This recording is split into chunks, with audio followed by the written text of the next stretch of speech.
حدیث قدسی اس کو کہتے ہیں کہ مضمون اللہ پاک عطا فرماتے ہیں، الفاظ نبی علیہ الصلوۃ والسلام کے ہوتے ہیں۔ تو حدیث قدسی کے بارے میں پچھلے جمعۃ المبارک پر کچھ عرض کیا تھا۔ حدیث کے ایک جز کی تشریح ہوئی تھی کہ جس کا مفہوم یہ ہے کہ آقا علیہ الصلوۃ والسلام فرماتے ہیں کہ اللہ فرما رہے ہیں کہ میں نے اپنے اوپر ظلم کو حرام کر لیا ہے،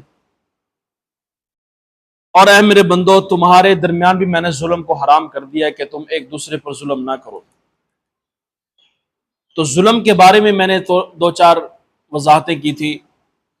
ظلم چاہے مال کے اعتبار سے ہو، جان کے اعتبار سے ہو، عزت کے اعتبار سے ہو، قیامت کے دن اللہ پاک اس کو پکڑیں گے، کیونکہ اللہ پاک اس ظلم کو برداشت نہیں کرتے۔ کیونکہ آقا علیہ الصلوۃ والسلام نے یہ بھی فرمایا الظلم ظلماتی یوم القیامہ، کہ ظلم جو ہے قیامت کے دن اندھیرے کی شکل میں ہوگا۔ اس کے بارے میں تھوڑی بہت میں نے عرض کیا تھا۔ اس کے بعد اللہ پاک نے دو چیزوں کے بارے میں بیان فرمایا۔ اس مضمون کے بعد اللہ پاک فرماتے ہیں اے میرے بندے تو بھوکا تھا، بلکہ تین چیزوں کے بارے میں، اے میرے بندے تیرے پاس ہدایت نہیں تھی، تو گمراہ تھا، تجھے نہیں پتا تھا دنیا میں آنے کے بعد میں نے کیا کرنا ہے، میں نے کیسی زندگی گزارنی ہے۔ میں نے تجھے ہدایت دی ہے اپنے پیغمبر بھیج کر، رسول بھیج کر، شریعت دے کر، قرآن دے کر، احادیث کا ذخیرہ دے کر، اے میرے بندے میں نے تجھے ہدایت دی ہے۔ پھر اللہ پاک نے فرمایا کہ مجھ سے ہدایت مانگو، میں تمہیں ہدایت دوں گا۔ اب یہاں پر تھوڑی سی بات یوں سمجھ لیں کہ جب بھی اللہ پاک سے کوئی چیز مانگنی ہو نا، چاہے وہ چھوٹی ہو یا بڑی ہو، مانگنی اللہ سے، چھوٹی ہو یا بڑی ہو، مانگنی اللہ سے۔ اللہ پاک نے خود فرمایا حدیث قدسی میں اے میرے بندے ہدایت میں دیتا ہوں تو مجھ سے ہدایت مانگو، مجھ سے ہدایت مانگا کرو۔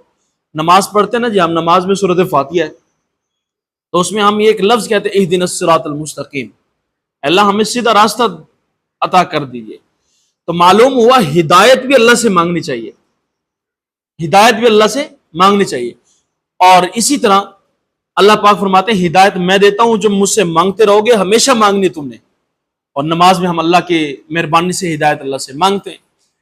اور دوسری چیز اللہ پاک نے فرمایا کہ تم بھوکے تھے میرے بندو، یا عبادی اے میرے بندو تم بھوکے تھے، تمہارے پاس کھانا نہیں تھا، تم کھا نہیں سکتے تھے۔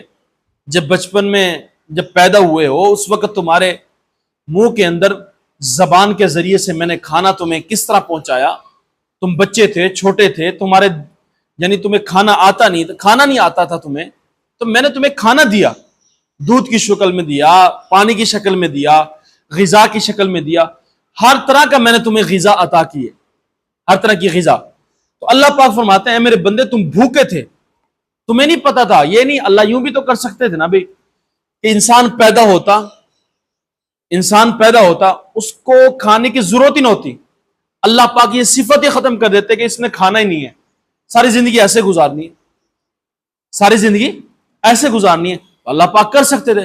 اللہ پاک فرماتے ہیں میں نے بھوکا پیدا کر کے پھر تمہیں کہا کہ میں نے کھانا تمہیں دیا، اے میرے بندے تم مجھ سے مانگا کرو، تم کھانا مجھ سے مانگو میں تمہیں کھانا دوں گا، کھانا تم مجھ سے مانگو میں تمہیں کھانا دوں گا۔ کیوں کہا؟ کیونکہ انسان اپنی حاجات کو اللہ کے سامنے رکھے، جو بھی ضرورتیں ہیں، جو بھی چیزیں اللہ کے سامنے رکھے، اللہ سے مانگے۔ اللہ پاک یہ فرماتے ہیں۔ اب انسان ہے کہ بس اوقات یہ کیوں فرمایا، اچھا یہاں پر میں عرض کر دوں یہ کیوں فرمایا، اے میرے بندو تم بھوکے تھے، میں نے تمہیں کھانا کھلایا، تم مجھ سے کھانا مانگو میں تمہیں کھانا دوں گا، یہ کیوں فرمایا؟ بیٹا ان کو چپ کرا کے بچوں کو سارا، میں تمہیں کھانا دوں گا کیوں فرمایا؟ اس کی وجہ یہ تھی کہ اے انسان کبھی تو اپنے فن کی طرف نہ چلے جانا، کبھی اپنی ذہن کی طرف نہ چلے جانا کہ میں کماتا ہوں میں کھاتا ہوں، میرے اندر طاقت اور قوت ہے، میرے اندر یعنی اتنی استعداد ہے، میں فن رکھتا ہوں، میں ذہین ہوں، میرا کاروبار ہے، میں فلاں ہوں فلاں۔ اللہ فرماتے تو نہیں کھاتا، تیرا فن نہیں ہے، میں تمہیں کھلاتا ہوں، میں تمہیں کھلاتا ہوں، یہ اللہ پاک فرماتے ہیں۔ تو یہاں سے بھی پتہ چلتا ہے کہ اللہ پاک سے انسان کو اللہ سے یعنی کھانا بھی مانگے، انسان کھانا مانگے کیسے؟ بیٹا چپ نہیں کرا اس بندے کو خوب مشکل دے۔ تو میں عرض کر رہا تھا، تو یہی میں عرض کر رہا تھا کھانا بھی اللہ سے مانگو۔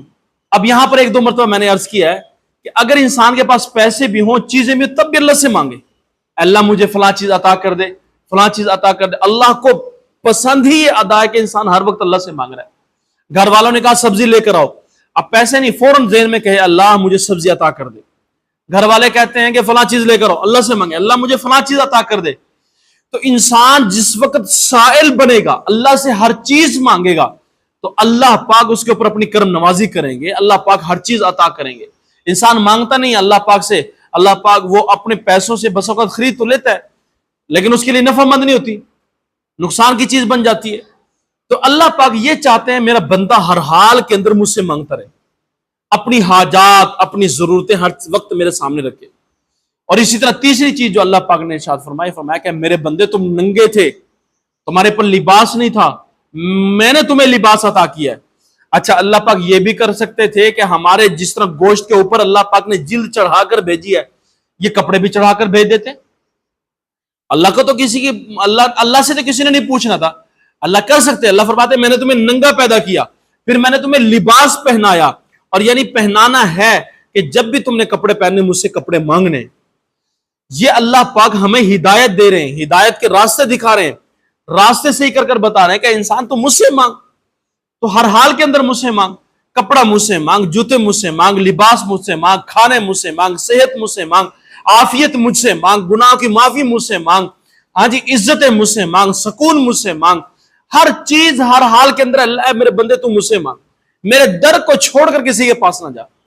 یہ بتانے کا مقصد ہے، میں 5-6 جمعوں کے اوپر اسی بات پر گفتگو ہے، اللہ کے در کو چھوڑ کر کسی کے در پر نہ جائے، کہ مانگنا یہ زبان کھولنی تو اللہ کے سامنے کھولنی، چاہے ہمارے پاس وہ چیز موجود ہے، نماز پڑھنے کے لیے آتا اللہ سے مانگو اللہ مجھے فلاں چیز عطا کر دیجیے۔ تو اللہ پاک فرماتے ہیں کہ تم بھوکے تھے، پیاسے تھے، میں نے تمہیں کھانا کھلایا، تم مجھ سے کھانا مانگو، تم ننگے تھے، میں نے تمہیں کپڑا پہنایا، تم مجھ سے کپڑے مانگو، تم مجھ سے کپڑے مانگو۔ تو اللہ پاک یہ ارشاد فرماتے